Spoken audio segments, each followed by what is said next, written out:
Hi, everyone. Hi. Happy Hello. Women Night. Yes. All are welcome. Glad to have everyone here as we get to meet three new women tonight. It'll be. I'm super excited to see where this is going to go. Looking at who we all chose. Yeah, I know. Interesting, right? Or who chose us. And I just have to say, I'm just so blessed that someone sent me Ruth here. If you guys can, it's probably really tiny on some of your guys' things, but there's little Ruth. So cute. Backing us up. And so thank you, whoever sent that. It was such a fun gift to open tonight. So adorable. Yeah. Women empowering women. It got here on the right day too, I tell you. Amen. Yeah. So indeed. as I just thank you everyone for being here. Number one, Andrea and Kim. Hugs. Thank you. And Thank you for having us.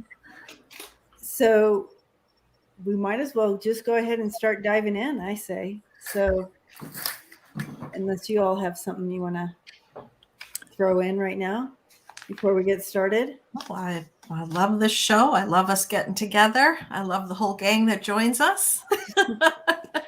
Me too. I look forward to this. So who's first tonight? So Kim's first tonight. So Kim, if you want to. Oh, okay. Tell us All righty. So I picked Flapper Star, the It Girl, Clara Bow. Oh. I had several requests for her.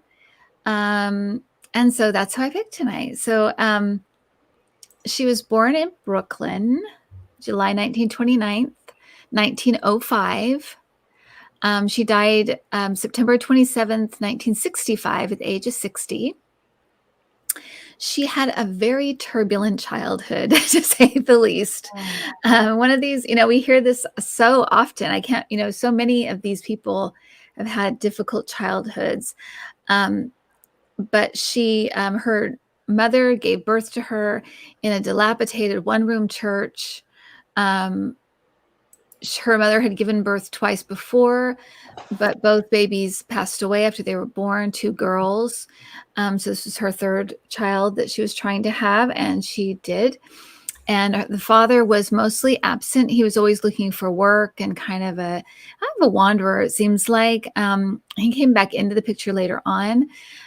But one thing that they noted at the beginning of her, before she was born, is that when her mother was 16, she fell out of a window and got a head injury. Oh. And it caused her to have a lifetime of seizures and psychosis. And she often had violent outbursts. And as a child, Clara took care of her. So you can imagine how traumatizing it would be for a little tiny girl to be taking care of someone who has seizures, violent outbursts. She was verbally abused all the time. And her final event with her mother took place, I'm not sure exactly how old she was, but she was young, probably maybe early teens, I would think, maybe 13, 14, something like that. Her mother was holding a knife to her throat when she woke up. And she fought her mother off and locked her in a closet until somebody could come. And her father finally had her admitted shortly after that to a facility. And her mother actually passed away in the facility at the age of 43, which is quite young. But after the mother was admitted, her father raped her when she was 16. Oh. So she had all of this trauma from her mother, and then her father rapes her when she's 16. And what's interesting is that in all of her interviews, she always speaks highly of both of them. She feels sorry for them. It's always like, I feel so sorry for them. They had such a hard life. They had such a hard time. So she really did have a lot of empathy for them, even though they were awful to her. And she still loved them. They were her parents, so whatever that says. But but they were growing up. She was poor, and so when she went to school and like high school, she was teased by the girls. She considered herself a tomboy and was very much more comfortable with boys and playing roughhousing with them and hanging out with the boys. Was not a girly girl. And during this time, she started to go to the movies often. It was kind of her escape from the world, as it was a lot of people in that time period, the early 20s. So that was her pastime, and she loved it. And she entered an acting contest called the Fame and Fortune contest that was done by a magazine, and she won. And she won a gown, and she won a trophy. And they also told her they would help her get her first movie role, which they didn't. So they just kind of brushed her off. And her father was the one who said, don't give up. Just keep pounding at their door. Get whoever you can to listen to you and just keep doing it. So she did. And it paid off. She got her first role as a tomboy in a movie called Down in the Sea Ships. And she gained a lot of roles after that, smaller roles. But with every role, she kind of learned something new and kind of started to hone her craft and knew who she was more. She was very good at, it wasn't really a person who liked to rehearse, but she was very good at taking direction. And she learned how to do her makeup. She made connections doing those parts, so she was paying attention, even though she wasn't educated or anything, but she really did pay attention to what was happening around her and really moved her career in a positive way. And got in with the better agents and, better situations. So she, as the flapper trend kind of took off, she started in a movie. After several roles, she was encouraged to go to Hollywood because that's where everything was being made. She was still in New York all this time. So they encouraged her to go Hollywood. They loved her, of course. She got many roles, but one of her most famous roles was as in a Cinderella story called It, and where she's described as having it. And she was just kind of described as having it, and that just meaning that basically someone, that certain something that makes someone special. And basically we know it as charisma, but that's what they were talking about. And she became known as the it girl and kind of the central figure of the flapper movement at the time. She became kind of a pinup girl for that. And then, and silent films were really great for her. Every movie she did, there was a box office return. She was a sure thing. Until about 1929, she was at the top of her game. And even though she was, and at that time she was paid also at that time she was paid a fraction of what she was worth, of course, because at the times, a woman, she's not an executive, she's just an actress. So she was, while they were making into the thousands and thousands of dollars at the time, she was making about $200 a picture, $800 a picture, not very much money in comparison. And she did eventually sue her secretary for mismanaging her money. She was involved in a lot of scandals because she had kind of a rowdy behavior, kind of a reputation, a lot of gossip. So repeated scandals, that kind of stuff. And this went on for years, and she was, again, underpaid and overworked. And she had kind of a breakdown, kind of a mental breakdown. And she was released from her contract from Paramount and essentially retired, and her career was over when she was 25. Oh. So, and she did go into the talkies, and she did okay. She didn't do quite as well as when she was, in the silent films. It wasn't, but she was learning and she was good, and people still went and saw her movies. So I know there's always that rumor that she declined because of the talkies, but that really wasn't so. She kind of had a kind of a breakdown, and I think was from being exhausted and overworked. That's what I think, a combination of everything, but I think that was the main thing. So she was retired at 25. She eventually met and got married to a California politician named Rex Bell. She had 2 children, and she had opened a restaurant in Hollywood called the It Cafe. She eventually moved to the desert with Rex to Culver City. Is Culver City in Nevada, or is it in California? Because I thought it was Nevada, but then on the Wikipedia it said California. So anyway, she moved to Culver City, wherever that is. Maybe somebody can tell us. She called to Culver City. And there she had a lot of physical and mental health issues kind of started. And this was kind of later. This was probably about in her, you know, 30s and 40s. Okay, California. Thank you. Nevada. There's Nevada. That's weird. Maybe it goes into both. Maybe it's like Tahoe where it goes into both places. Okay. So she was having all these problems, and she was having a lot of pain, insomnia, that kind of thing. And she was having depression. So she checked herself into a mental facility. It underwent shock treatments, and she said she had pain, but of course they said her pain was delusional. She has delusional pain, and she was diagnosed with schizophrenia, even though she never had any hallucinations and did not hear voices. So they just kind of, this is what we think, and I don't know. It was really weird. Then later on, as they talked to her more, they thought that maybe all of this stuff may be tied to childhood trauma from her childhood and how traumatic it was. But she refused to be psychiatrically treated for that. She didn't want any part of it. And when she left, she decided not to return home to Rex and the kids, but she decided to go. Well, I guess they were grown by then, but she decided to go and live on her own. And she became kind of a recluse. She had a nurse that took care of her. She had kind of an estate that she still had, but she didn't have much money for the star that she was at the time. And she died of a heart attack at the age of 60. All in all, she made 46 silent films and 11 talkies. And she did receive her star on the Hollywood Walk of Fame.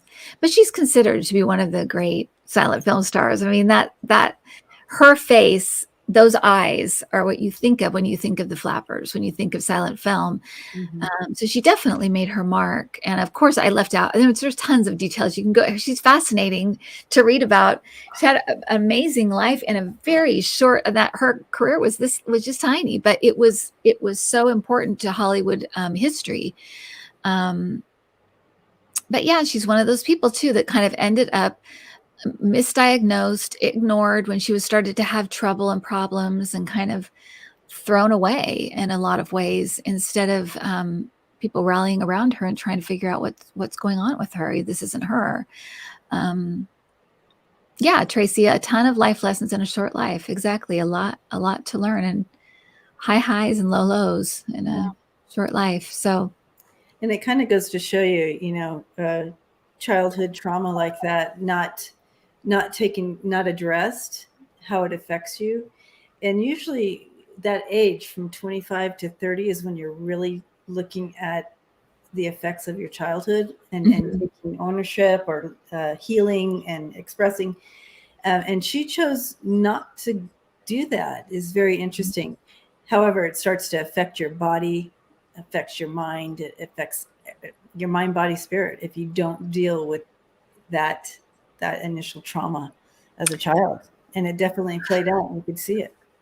Well, yeah. And I think that, it wasn't really until the 50s where they kind of use psychiatry that way to kind of go back into childhood and make the connections and have the correct, the kinds of treatments that were a little more effective than just like, oh, we'll just shock it out of you, or, oh, we'll just, give you a label and lock you away.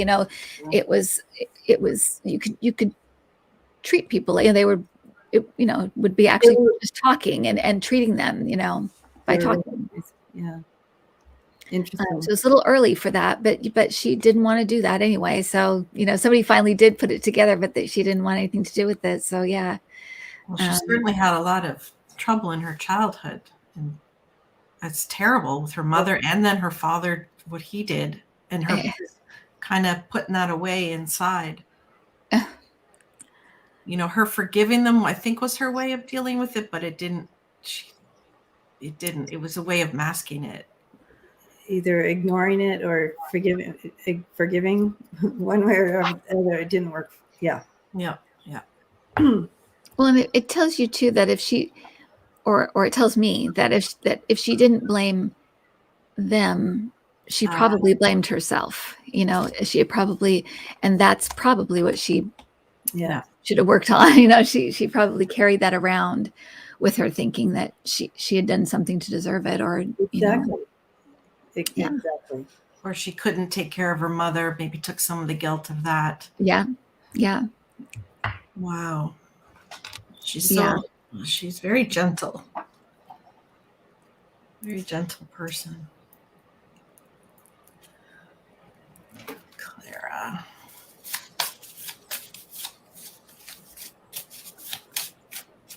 Yeah, she definitely didn't want this to identify her. She didn't want her childhood to identify who she was.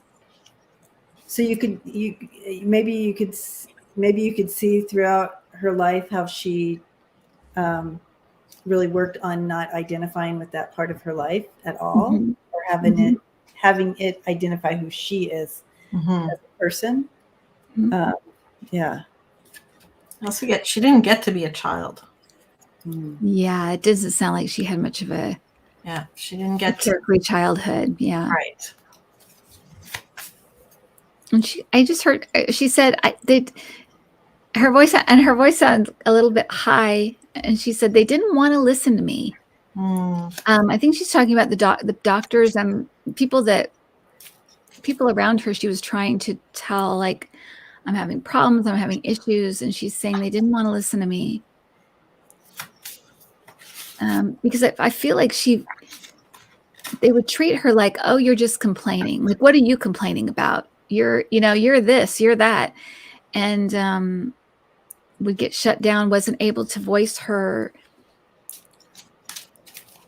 when it came to her having problems. She took care of her mom, right? But when it came to her needing assistance and needing help, it feels like they shut her down. Yeah. They wouldn't listen. She's showing me a very tender side to her. And like Andrea, I think you tapped into that a little bit about how she actually is very tenderhearted, and that would make sense to also keeping a lot in. But she's showing me a scene, and I'm not sure if she's showing me this on the other side or if she was like this here. But she keeps showing me, so I know she wants me to share this. Like down and like just really taking tender care for little animals, like a little kitten or a little something, like little animals, and how safe that was, that time with these little animals and whatnot were so safe for her. So I don't know, Kim, if you know anything about that type of thing in her life, if she was involved with animals at all, but she's showing me that was a very safe time for her in having taking care of little animals or living on little animals. Well, when they lived out in Culver City, they had like a ranch, and I don't know if they may have had like animals and stuff. They didn't say that, but I know that it was like like they called it the ranch. So I bet they did have animals. that was her. That was her safety. She's saying, because I think because I said that maybe she kept everything in and she refused treatment. She said those animals were my treatment. That was my treatment. Okay, right. Yeah. That was her safety. Interesting. Well, when she's been hurt by so many people, it would Yeah. make sense that she would take refuge with animals. Yeah. Who are unconditional love. Yeah. I got that she was a big daydreamer, lived in her head, lots of dreams, lots of thoughts, and then probably a bit of escapism. Yes. When you just sort of dream about a better life that you're having, create a fantasy of who your family was, and just daydreamed her life. That's exactly spot on, Andrea. Yeah. Yeah.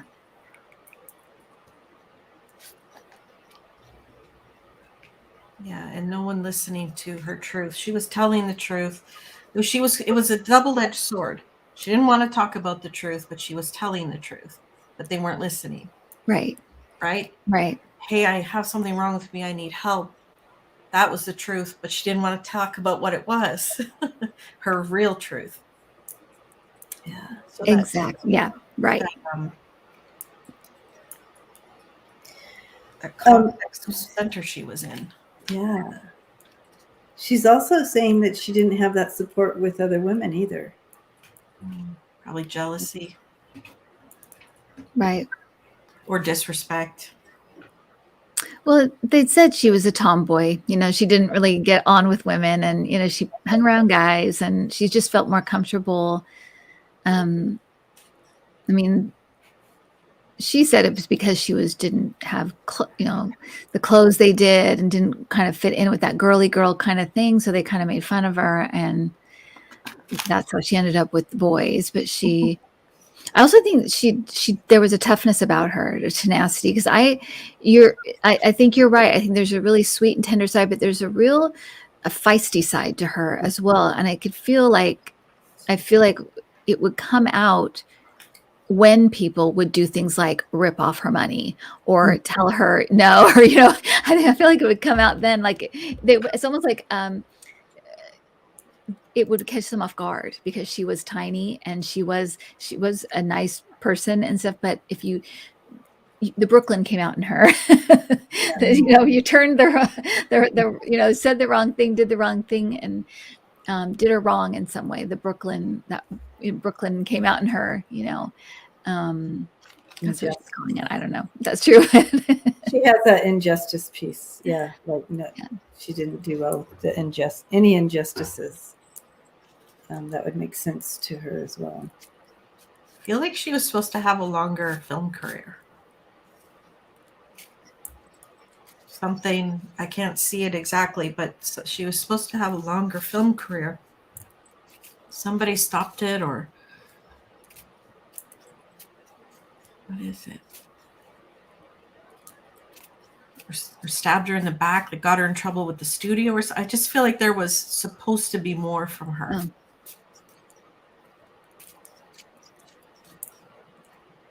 She definitely has talent.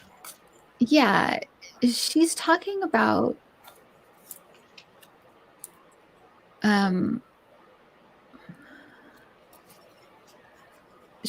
it seems like there was an attempt to come back at one point, and it's kind of like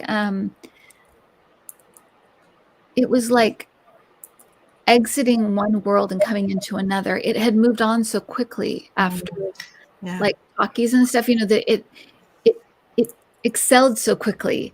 And so it's kind of like they were just starting talkies. So she's kind of, it feels like she's saying, like, once I got back, it seemed like 100 years had gone by because they had advanced so much. And the acting style, she's saying too, was so different than what she was used to. It was something she felt like, can I learn this, or is this something you can learn? But I think you're right, Andrea. I feel like people were unkind to her and were like, almost like perhaps made her insecure. What you do is old fashioned. Yeah, like what you do is old time. This is the new thing. You know what I mean? Yeah. You don't fit in anymore. Right. So stabbed in the back, I'm sure that she felt betrayed by people who were her friends and who should have probably come to her aid and helped her out. And she just said, I helped the studio. So I think that's the betrayal. It's like, I helped the studio when I needed help. They just pushed me aside. Like, you're old, you're done. You're old news. At 25. Yeah, right. You're all washed up at 25.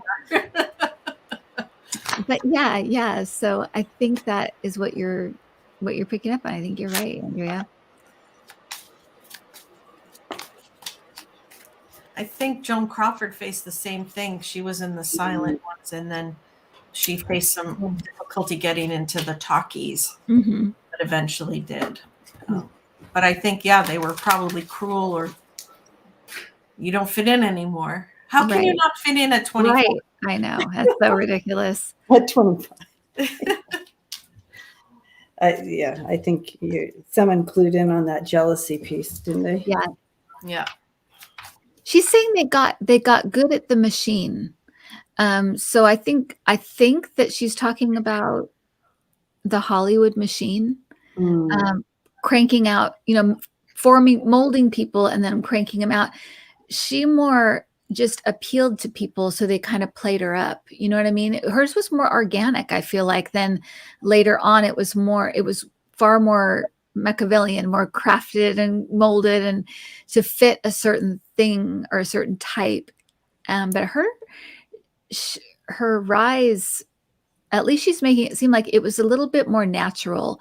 By the time she came back, it was so controlled and so, you're molded into this or that. And people already knew who she was, so they couldn't really mold her into something new necessarily. So they were just like, push you out the door because you don't fit. That sounds like Hollywood to me. She wasn't a manufactured starlet. People just loved her and she became famous. Right. Instead of being this bombshell or whatever that they were starting to cast women to be. That's right. Exactly. Naturally. Wow.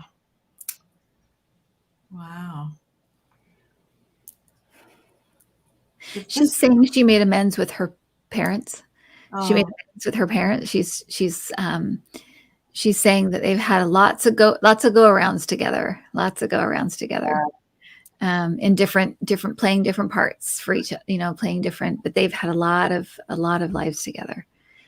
But they've made about this life, they've talked about, they've figured, she's saying make amends, but she's saying they've figured it out. They've talked about it, worked through it, understand it, know where to place it in their history of lives. But she's saying the three of them have been together a lot. Wow. I just keep feeling how gentle she is. She's like a soft cloud, not loud or funny, or not that she's not funny, but she's just soft. Right. She's saying that she created a kind of like her own fortress where she put herself in this fortress. And if she could say anything to encourage us, and since this is Women Empowering Women Night, women, you might feel like the fortress is keeping you safe, but it's really not. And we're here for community and kind of to push through. And even if it feels like it's going to be, if you look at it, weigh it out, she says, please push through and create community for yourself. We're here to do this together in this experience down here.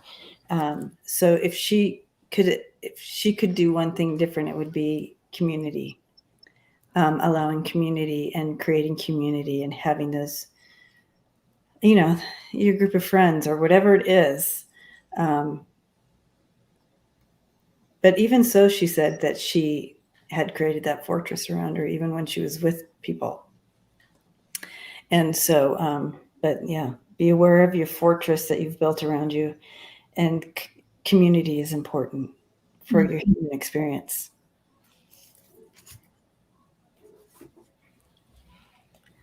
Well, I would imagine that if you build a fortress and you kind of live in your own mind and you kind of isolate like she did later in life, that you would, the trauma would come back up. It would start to, start to take center stage again, because you don't have that support. You don't have people around you. You don't have, so that makes a lot of sense, Debbie. Well, you become a prisoner within it. Yeah. Right. And then you're haunted. The only other thing there with you is your memories. Exactly. And they're chasing you around this empty castle or where, this fortress until you deal with it. Mm-hmm. Maybe that's why she had ailments and stuff, because she was trying to outrun it. And she within her own little fortress. Yeah. Well, and I think that, and being a Hollywood star, I mean, that's a huge distraction, right? You can distract yourself with a lot of things. And I think once that goes, you're left with you, and your thoughts and your whatever, all the baggage you bring with you. Yeah, definitely a good reminder to deal with whatever you need to deal with as soon as possible and not drag it out and heal yourself. And if you have to face some unpleasantness, imagine just facing it and getting through it versus it bothering you for the rest of your life. Right. If you can get through it and get better, that's, have the courage to do that. Right. Right. Yeah. Interesting one. Mm-hmm.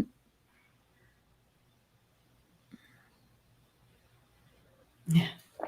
I'm telling her that I feel like, she was very courageous. She thrived, and she said, yeah, she did thrive for a time. But she said she doesn't feel like she was very courageous. She should have been more courageous. Mm. And she feels like she chose almost like the easy way, and that was to hide. Mm. I said, no, I still feel you were courageous. Yeah. It is. I mean, it's courageous to live through trauma like that and just keep going, however you do it, however That's exactly what absolutely. And I feel like we can literally link arms together tonight for her and link in, and we are your community, for this lifetime, your lifetime. We are your community, and we come together with you and ask for this healing for her now. Yeah. Yeah.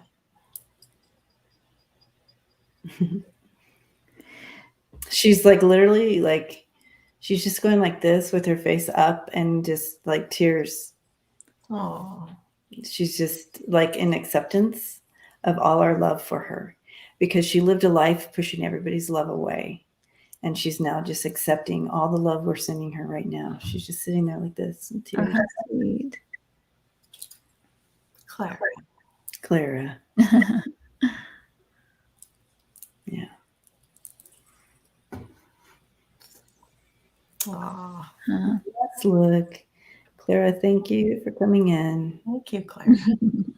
We send you with love and light and healing. Beautiful. Yeah. What a lovely lady. Absolutely. Yeah. Wow. Good one. Mm-hmm. Okay. Now we're going to move on to so the transition is hard. Yeah, I know. I just have to just go for it. We're moving and Andrea's. I'm curious to know how this beautiful woman tapped on your shoulder. You are bringing in Empress Dowager Cixi. I looked up how to say it properly. Thank you. Here's a woman with a lot of power. Empress Dowager Cixi, born in 1835. There she is. She controlled the Chinese government for 47 years, from 1861 to 1908. A lot of names and locations in this story I cannot pronounce properly, so I'm not going to. Please forgive me, but you're more than welcome to look her up. She's got a fascinating story. Okay. So born not in poverty, in a sort of average home. And in 1851, as a teen, she was selected to be a concubine for the emperor. Now, there was an audition or a tryout to be concubine, and that's a whole other subject. Yeah. But in 51, she was approximately 16 years old. She was selected to be the concubine for the emperor. Obviously, he had a harem. She bore him a son in 1856, so just a few years later. This was his only surviving son, his first and only surviving son. So that gave her quite the rank to have a son for an emperor. So her rise within the concubine level went up.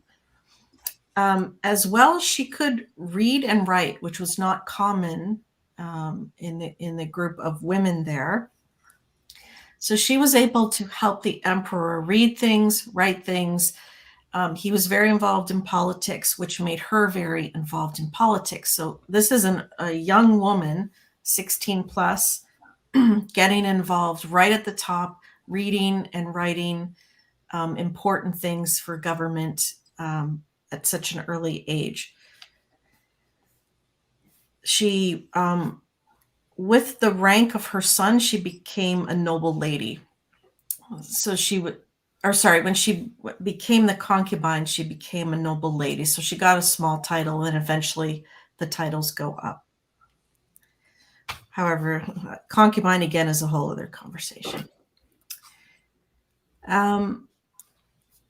Her son became emperor when he was 5 years old. So the emperor who she was a concubine for had passed away. And because this was the only surviving son, he became emperor at 5 years old.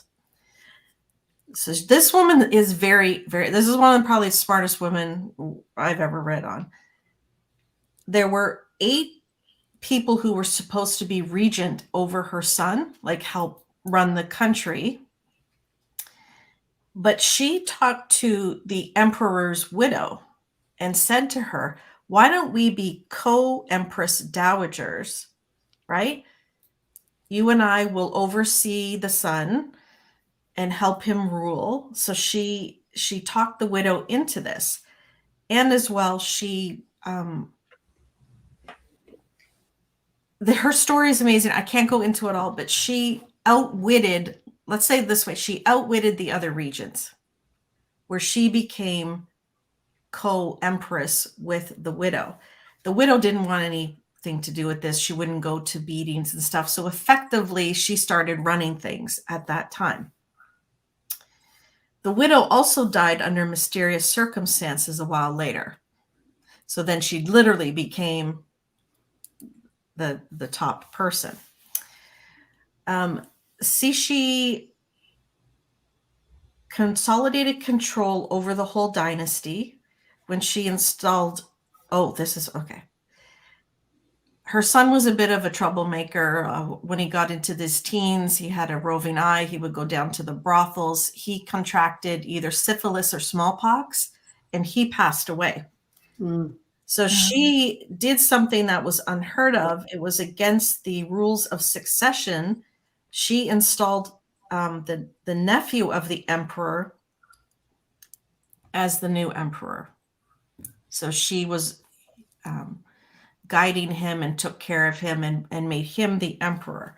So it's very Game of Thrones. She's kind of up here watching everything, figuring out what to do and what maneuvers to make. So that was in 1875. Her son was 19 when he passed away. So the rules of succession had been in place since the mid 1600s, and she broke that tradition by putting the nephew in place. Then she had her nephew put under house arrest as she claimed he tried to assassinate her. Oh, gosh. So moving the game around to put the nephew in place, then the nephew in prison, essentially. Now she's in control again. Without question, she's in control. She's the only dowager to rule in the queen. I can't see. I don't know how to pronounce the dynasty. The Qin, Q-I-N-Q. Do you guys know how to pronounce? Anyways, one of the ruling dynasties in China. Okay. She's the only woman to have ever ruled within that. She passed away at the age of 72 in 1908. Her nephew also passed away that year. I'm assuming he was probably killed. when she died, the country was left deeply divided. It was a deeply divided society when she passed. There had been many, obviously, struggles, etc., and wars she had overseen. And she is either thought of as ruthless in the history books or a scapegoat for deeply rooted problems that were within the political system at the time that she wouldn't have been able to fix anyways. Very, very deep rooted things.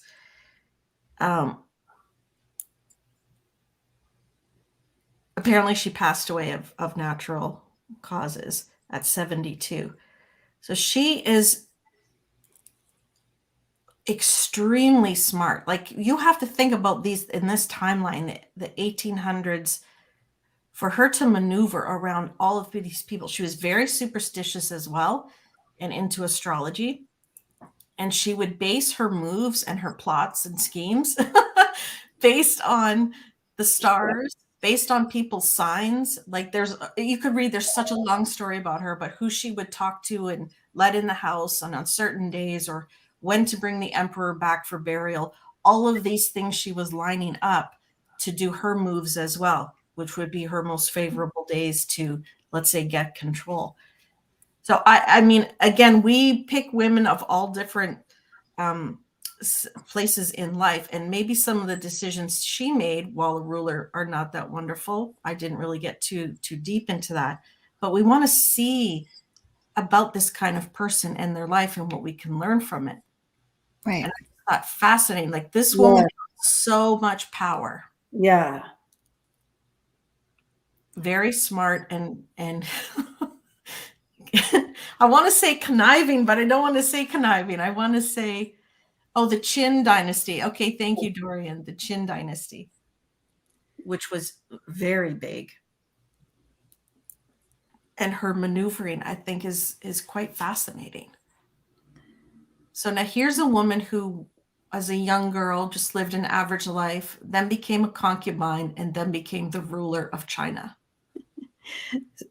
The sense I'm getting from her is that she's saying it's like you have no voice. You literally are, as a girl, a female being born, you literally come in with no voice, and everything is prepared for you. Like what depending on where you're born and what this is what your life is going to be mapped out, right?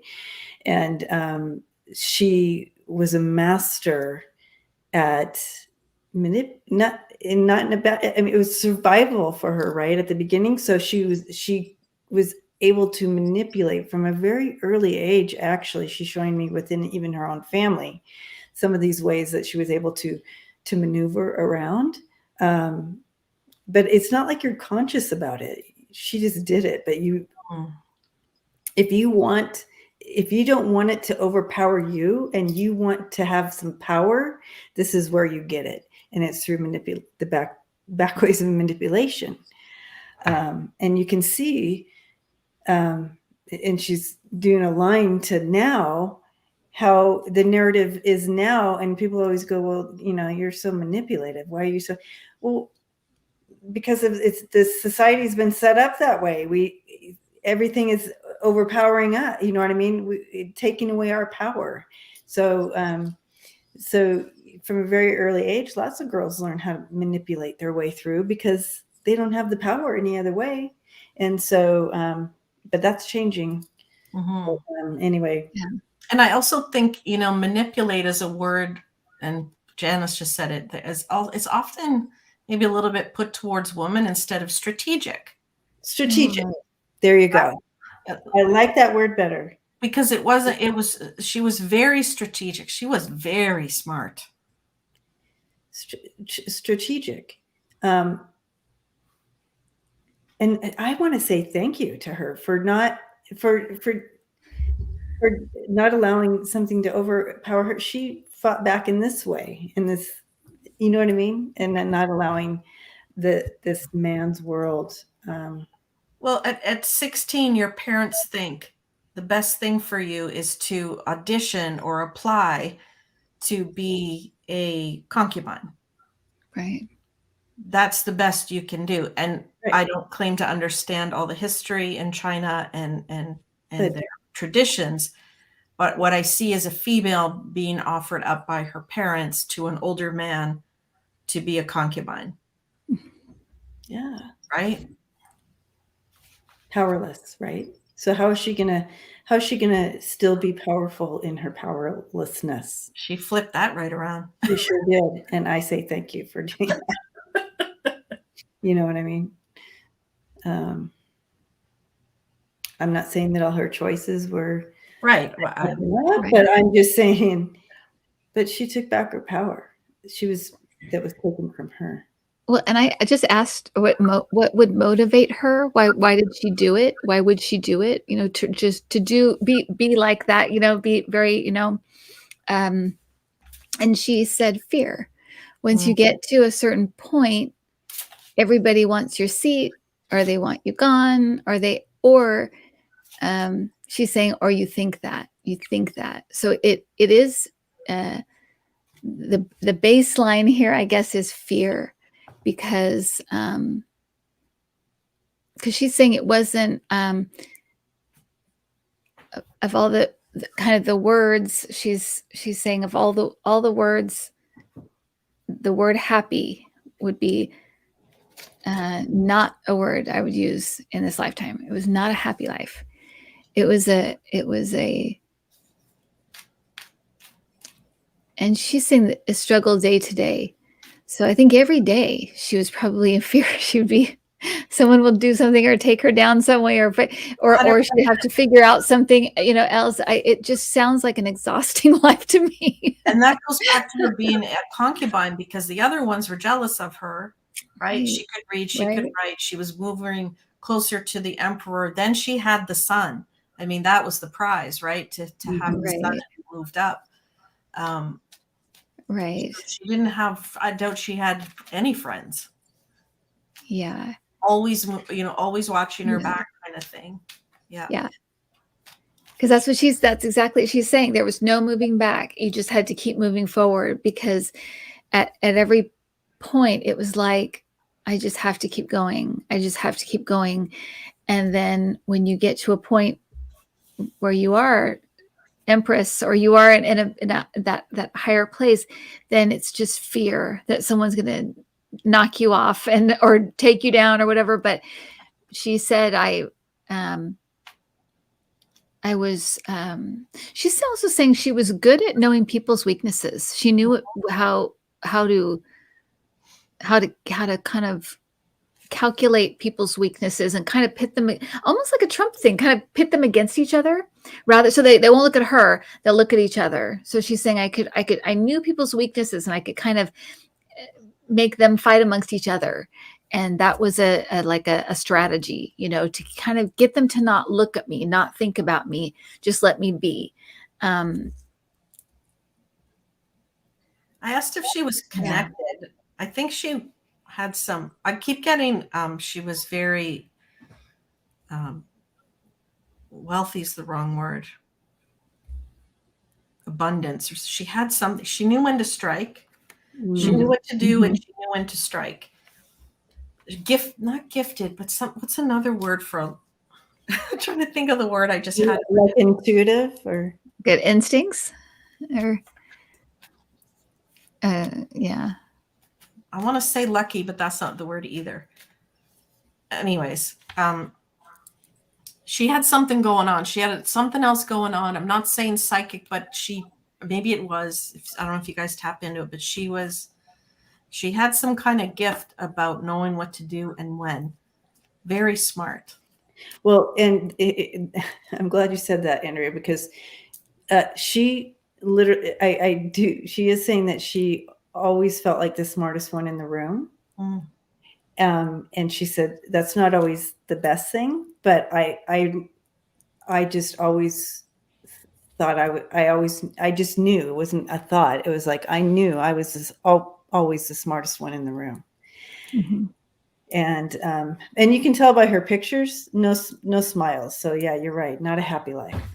Mm-mm.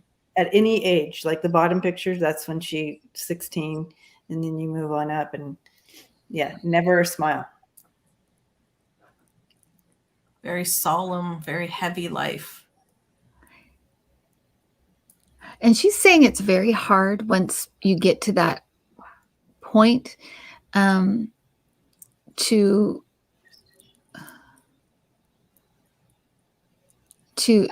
come away from that. It's very hard to have that amount of power, to have that position, and to think about giving it up. And I'm thinking about people like Putin and people that we have to deal with now that in a lot of ways we just don't understand it. It's like, well, how do you need more money? Why do you need more power? Why do you need more land? It's like, what is this? But she's just saying it's very, very hard to back up.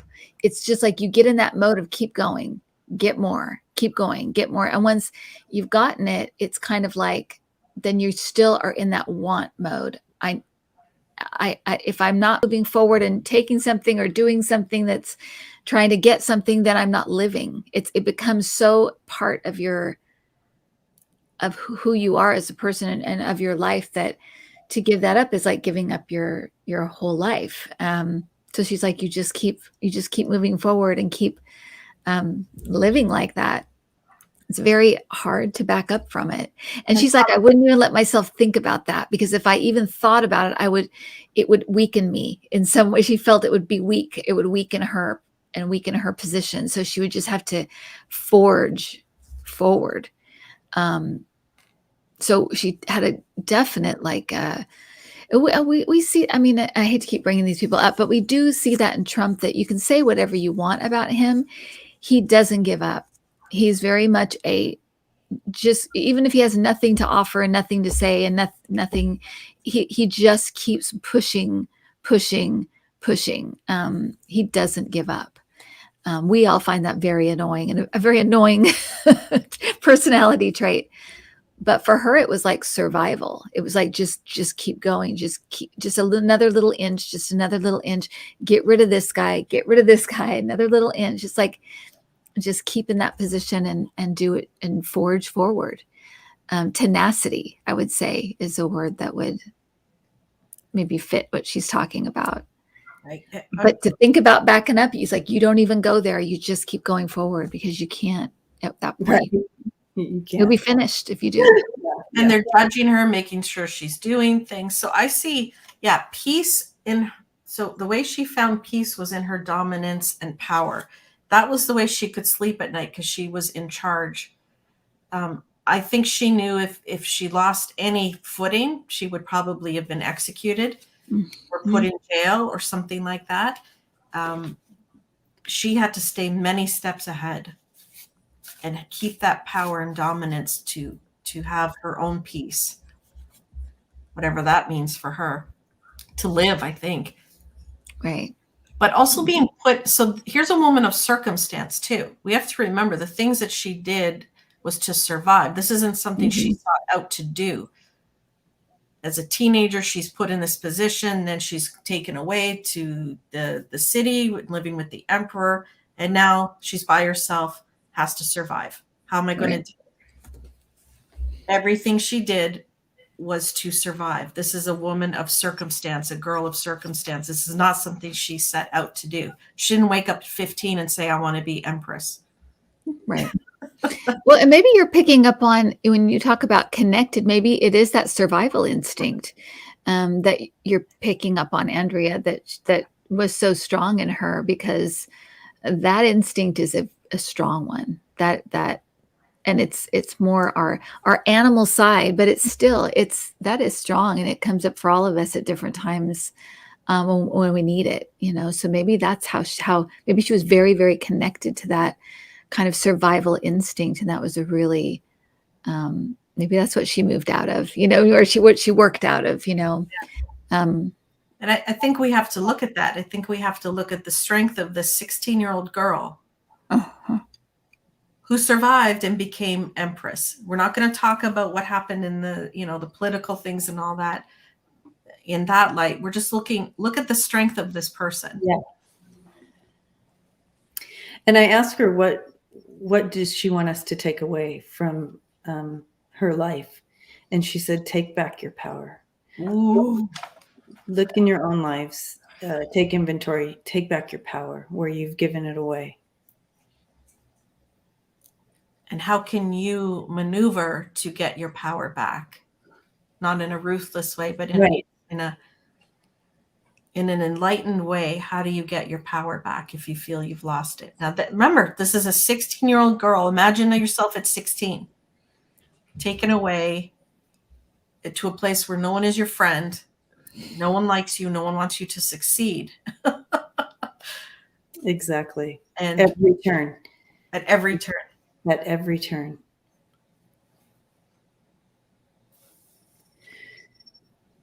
So, what can you overcome in your own life to be successful, to rise to the top, she rose to the occasion. I'll tell you that. Yeah, she did. Yeah, she did. It's interesting. She's making me feel like she didn't. How do I put this? I guess if there's one thing she would have done differently, I feel like there are many things, but one thing she's pointing out is that when you're in a position of power, you do have a lot of opportunities to help people, and all of her time was really. She's talking about battles too. So I feel like she had the mind of a soldier or like a general, kind of that kind of thinking. And I forgot to bring it up. She was very kind in punishments. So in the rules of sort of engagement, yeah, I think something like the regents were all supposed to be murdered, but only 3 of them were the 3 bad ones. Mm-hmm. And none of their families were touched, which would have been normal, right? To kill the family. Yep. And the method of death that those regents went through was supposed to be really bad, like death by 1,000 cuts, like really slow and painful. But she did not allow that. She gave 2 of them silk cloth to hang themselves. So that was a very kind gesture. And the other one was immediate death. It was not long and drawn out. So she did have compassion and wasn't ruthless. You see, she wasn't in that ruthless, murderous way. She was a woman surviving to get to where she needed to be, and tried to do the least amount of damage to human life. Yeah. She would have helped more people, is what she said. But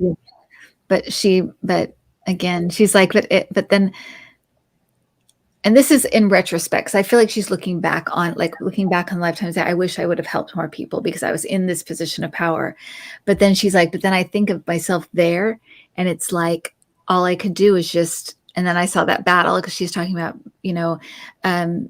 playing that general, moving the pieces around, figuring things out. It was, it consumed all of her, her thinking and her life, and she was good at it. She was clearly good at it. I mean,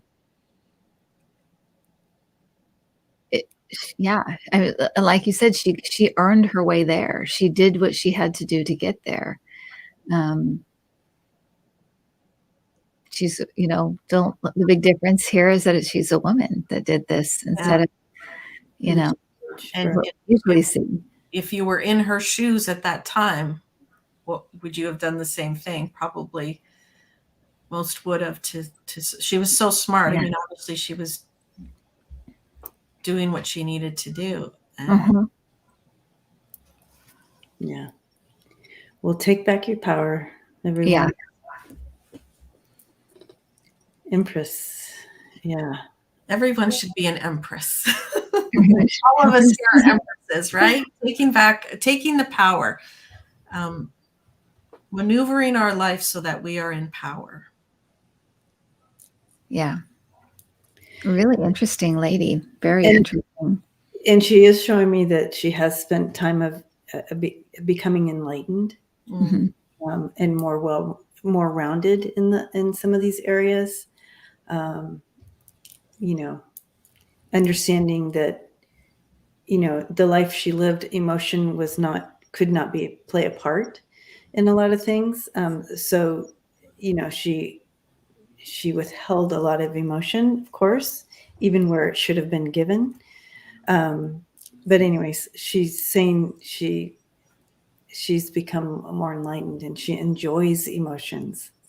And so this is really interesting to see because I feel she had to withhold so much during this lifetime. Right. But yeah, a beautiful lady. Mm-hmm. And proud, like a smart, proud, intelligent woman. Mm-hmm. Yeah. Thank you, Empress Dowager. Thank you, Empress. Yes, thank you. Beautiful. Powerful. Very good. I love that. I love that she was able to share that other side to her, because she was showing us all this like, and then just right at the end, she's showing that other part. So I'm glad to see that, because I was like, whoa.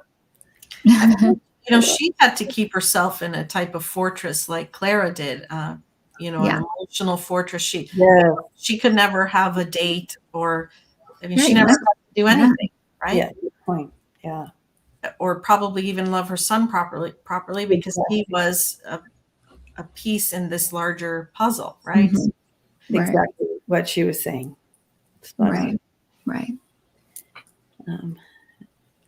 All right. So thank you, Empress, for coming in. And we are moving on to our third gal that we're going to be looking at tonight. And I wanted to talk to Margot Kidder. So see if anybody remembers Margot Kidder. Lois Lane.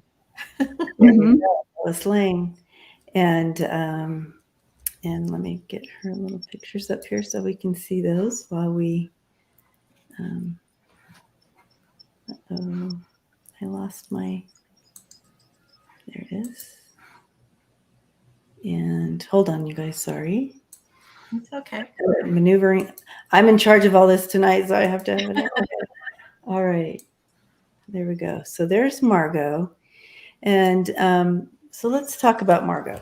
You all remember her as Lois Lane, I'm sure, and maybe some others. She was born October 17th, 1948, and she passed May 13th, 2018. She was known as Margot Kidder, was a Canadian American actress. So she was born in Canada, right? Yep. And actress, and she also is an activist, and that's more where I want to go, but we will cover some of our other things as well. So her career spanned 5 decades. Her accolades, including the Canadian Screen Awards and 1 Daytime Emmy Award. Who knew? Though she appeared in an array of film and television roles, Kidder is mostly widely known for her performance as Lois Lane in Superman film series, appearing in the first 4 films. Let's see. So she was born in Yellowknife. Do you know where that is, Andrea? Yellowknife is, I believe, in the Yukon, so above British Columbia. Oh, okay. So she began her acting career in the 1960s, appearing in low-budget Canadian films, and then landing a lead role in Quaxer Fortune Has a Cousin in the Bronx in 1970. And then she played twins in a cult thriller called The Sisters in 1973.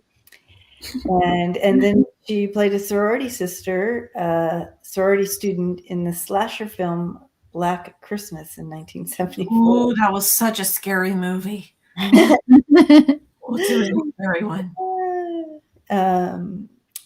and then she goes on to, she plays opposite of Robert Redford in The Great Waldo Pepper. And then she was cast as Lois Lane. So, and it, you know, it goes on and on and on with all her things that she did with all of that. In 2005, Kidder became a naturalized U.S. citizen, and she was an outspoken political and environmental and anti-war activist, and continued to participate in political activist causes until her death. Kidder died on May 13th, 2018 in her home in Montana at the age of 69 in what was later ruled as a suicide by alcohol and an overdose of drugs. Mm. So in her early life, she actually did suffer from bipolar disorder and other mental health issues. And that's where acting came in and saved her, because she was able to play out things on screen. And so that was very helpful to her. At age 14, she did attempt suicide with codeine. And then after her then boyfriend had broken up with her. So one of those types of things. So she did have emotional issues, but again, the screen helped her. And it was interesting. Her mother was a socialist, and her dad was a conservative Republican. Oh, wow. Yeah. So she said a lot of things played out at the dinner table, if you can imagine.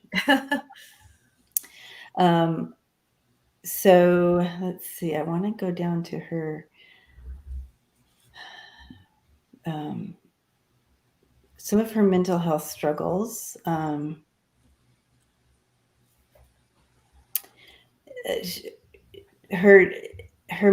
After she played some of the things that she played, which some of these crazy slasher movies and Catch a Killer movies and Under the Killing Moon and that kind of thing, her mental health declined and while doing those types of movies. So that's interesting. She actually was diagnosed with the bipolar disorder in 1988. So, and she rejected that diagnosis and or any lithium for treatment. She you could start seeing her manic episodes playing out in the public. So that was hard. And so I think finally she did get some care. Anyway, so I wanted to talk about her activism, and this is where I want to look. And you can see this picture right here in the blue. Mm-hmm. This is a picture of her while she was, let me find, I want the exact wording here. She literally pitched a tent at Standing Rock Reservation in North Dakota and protested the Dakota Access Pipeline for almost 2 years. Wow. Oh, wow. And so this is a picture of her during that time, and you can see her with that dog. And so I'm just so proud of her for empowering herself to do that.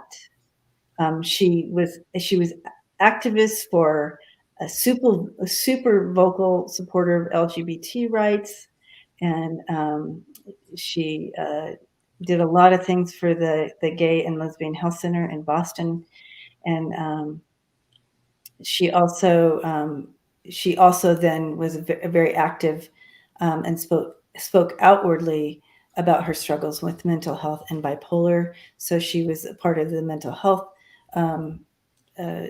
awareness as well. So, but I just love this whole tent camping thing at Stanford. It's so powerful. Yeah. And so 2 years. For that is commitment. Yeah. Dakota Kelp says she was there too. Wow. And so she, after this time however, after this time being tent camping is when she, her mental health did take a toll, and that's when she did take her life. Following her lengthy stay at Standing Rock, where she often, so her body, her mind, body, and spirit took a toll, because you know that often enduring the frigid temperatures there. So her whole body took a toll, and so that's her story. And so I learned a lot about her that I didn't know, and so I thought we could take and talk to her for a little bit and see what more she would like to tell us. And she's saying she took on, she didn't understand, and she took on the pain of the world. So she didn't understand the pain of the world, and she took it on. She took it on as her own. I think she may have had abilities. I think she was an empath for sure. Yeah, I think so too. Yeah. And that drugs and alcohol, she's saying mostly alcohol, though, what became kind of a buffer between her and the harsh reality of the world. Was a lot for her to take in. And she's saying, I couldn't hurt for everybody. Because I'd hear things and it would just hurt. So I felt like I was hurting for the whole world all the time, taking it all on. Very much an empath, yes. Yeah, when it's not explained to you what it is, and if you're very sensitive empath, you can fall, you can stay in bed, you can feel distraught. And it's too bad she didn't have someone to help her understand that. Before I get into trouble from my fellow Canadians, Yellowknife is in the Northwest Territories, not in the Yukon. My apologies. Like, Andrea, get your... I know. She was happiest when she was focused. She's like, if I could focus on like a cause, focus on a project, focus on something, that was when I was happiest. It was when I wasn't focused, and when I just kind of let the world wash over me and through me, it was just all too much. I just couldn't handle it. But if I could focus on one thing and just zero in on it, that's when she was at her best, and when she felt the best, felt the happiest, and felt the best. You can see that, right? 2 years at, protesting, and I mean, that is focus. that is clear commitment. Exactly.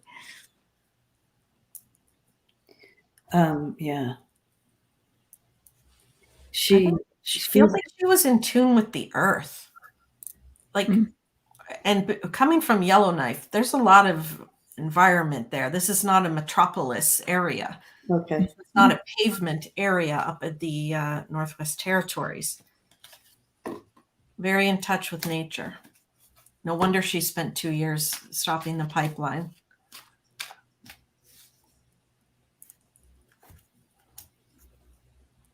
I like how she was able to kind of focus her energies like that toward, like what you were saying about her like when she had a focus. But I mean, it takes a lot to harness yourself when you're dealing with emotional issues, and also being an empath and not knowing. And this was like a little bit of a tornado and she was able to focus that energy onto things and make a difference. And I just Margot, this is amazing. Like, you changed the world. She made changes in the world, even though she had so many challenges of her own. She didn't let it stop her. So here's the link, guys. Here's the link between our ladies, all having their own challenges coming in, but were able to harness and still make a difference in their in the globe, on the globe, in the world. Yeah. She was trying to rescue everything. I asked for she. Yeah, I get chills with that. That's exactly right. Exactly. Rescue the earth, rescue the water, the air, the people. I kind of feel like a little bit of that time maybe could have been spent rescuing herself, or she too was in need of rescue. But again, with the times and the stigmas and the lack of understanding, she didn't get the help she needed. But she did turn it around and try to help everything else. Yeah. That's pretty amazing. When she herself needed the help and didn't get it, she still was able to get up and try to help everything else. And that focus of rescue. I wonder if she was part First Nations. I wonder if she has First Nations in her bloodline, just with the connection to Earth and the land.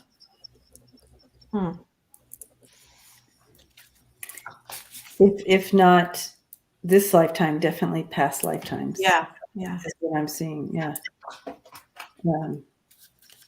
But still such a part of, it all links, right? But yeah. She was always a little rescuer.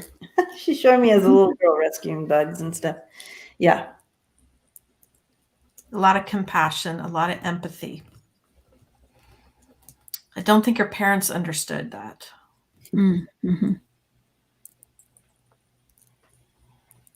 They probably didn't understand that special little girl they had. A child.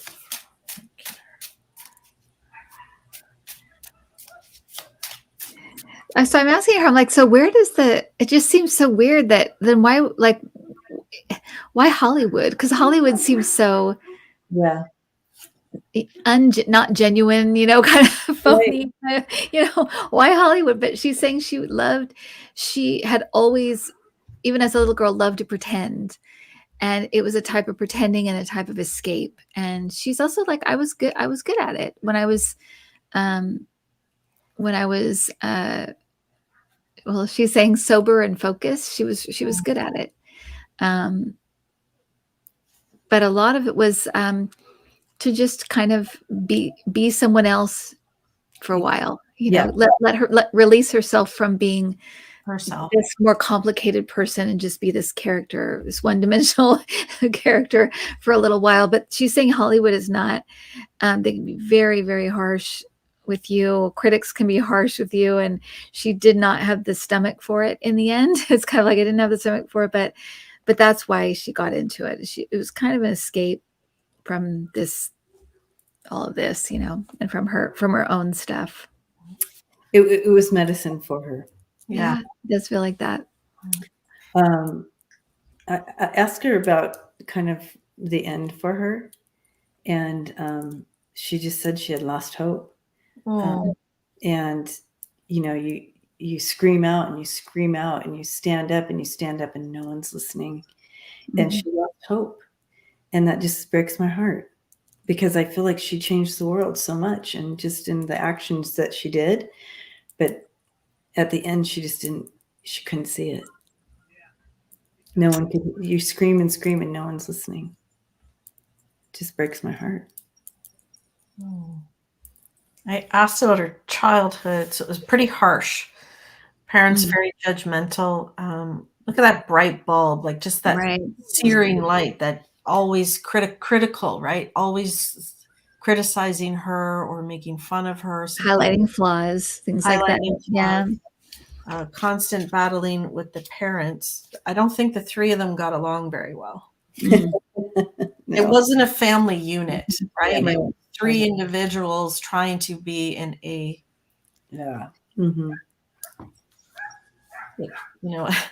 she knew who she was. Look how cute that is. Wow. She she tried to rise above them. Yeah, is what she did. But that would give you a lot of issues if your parents were constantly bickering amongst themselves and then criticizing you and judging you and Right. possibly calling out your flaws. Right. And so you go to Hollywood where they judge you and call out your flaws. And Well, I mean, honestly, maybe she could, is yeah, keep the pattern going, right? You want to be judged exactly. and criticized because that's what you grew up with. That's what you know. That's right. It's what you're comfortable with, but it's not necessarily healthy. It's not comfortable. It's what you know. It's what you know. Yeah. So being judged, I mean, where is that's obviously the judgiest place, on the planet. And I feel bad. Didn't she end up in somebody's backyard? Didn't she, either a regular person or a celebrity's backyard? I think she kind of had wandered out. Maybe there was, I don't know if there was a bit of dementia happening there or just lost. She really needed help. I feel really bad. She really needed someone to take care of her. Yeah. Someone to help her. Yeah. Yeah. Yes. Which is a reminder, are there people in your life that need some help? Is there someone that needs help and isn't getting it? And can you help? Was Anne Heche? I also thought it was Margot Kidder, but maybe not. But I feel like it might have been. But yeah, like, is there someone? And that stigma with mental illness. So her face, coming forward with it and stuff, that helps. It helps when people who are famous can say, yeah, man, like, I got some mental health issues, because then it can help other people say it out loud too. She says, don't lose hope. We are making change. Things are changing. Things are shifting. If you start to lose hope, give someone a call. And don't lose hope, she says, because your voice can be heard. You are being heard. You ripple energy. She said, she's showing me, I'm like, well, what if we can't get out and about? What do we do? And she's like, even if you write on a little piece of paper that you have at home and post it in your little window, that maybe you're the only one that sees it, but you've made some change in the energy. So she said that remain hopeful even in just that. She wasn't truthful with herself and others around her when she started to get into this hopelessness. And I guess there were some other things going on too, maybe physically, that she wasn't sharing either. But the main thing was that loss of hope. So remain hopeful. You are being heard. I just wanted to let people know, or you guys, I mean, I'm not sure how you're seeing her, but she looks quite young to me. She's probably like in her early 20s, and she has all this hair. She has lots of hair, and I never thought of her as being like that, but she has all this hair. And she's in like a natural setting. Like, to me, it looks like a park, but it's natural. It's like out just outside. Yeah. But that's how she is appearing. It does make me think of like Native American looking at her. Because like I said, I don't know. There's something that strikes me as kind of being very earthy. It looks very Native American, the way she's standing there. I just thought I would mention that. But she looks young to me. She looks like a young woman. She's not like the age she passed away. She doesn't even look as old as she did like in Superman. She looks younger than that to me. Maybe that's a happier time for her at that time. Yeah, and a very soft person. I can't imagine her going through like the grinder of Hollywood and going through and being in this world that is so, it's so hard, but she, again, like you said, Debbie, she found that strength, and also so to the wanting to help, even if she didn't really know what to do or know where to, how to do it. It's like, but I have to do something, so I'll just do this. Or, but I think we all talk about how we all care so much, so you have to step away from it sometimes and let it go for a while, and then you can come back to it, and because you've got to take care of this too. And I think because she did have all of the issues and things she was dealing with, her mental health and some physical stuff. Yeah, it's a lot. It's a lot, But I think at least for me, I can definitely identify with that feeling of like, I just want to help. What do I do? But we've got to, take care of ourselves so we can get up another day and help another day. We can't just never shut the valve off. She just kept giving and trying to help, and it just kept, it would make her drain, right? Just drained her. So you have to remember to take care of yourself. And she's saying, thank you for putting her in the spotlight. Light to her story, everyone. And look at 11, little angel number up there. Talking about her in a positive way. We're trying to understand her and help her. And I feel she feels very calm and quiet. Yeah. In fact, all three women tonight, very calm, very quiet. Yeah, that's the energy of the night. To me, it's a very calming. There are some nights when we do this, and I feel almost like I've been running a race. I feel like just it doesn't feel like that tonight. It feels very subdued, I would say. Yes. Calm energies. Wonder if that's also a message. The three of them letting us let everyone feel that calm. Just to stay calm. Get mellow, people. Get mellow. But yeah, I think you're right. I asked her about coming back, and she said, "I'm still resting." Yeah, I'm still resting. I'm going to be here for a minute. Yeah. Craig said that. Thank you, Craig, for that verification on the animals. Clara Bow loved animals. She had many animals. Okay. and had cattle on the ranch. So thank you for that verification. I'm not entirely sure her diagnosis was right either. I don't know if they got it exactly right, what she may have been suffering from.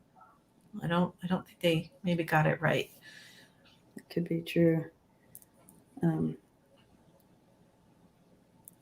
I think she was passionate about things, and I feel like she fought for her voice to be heard a lot growing up in her life. And that's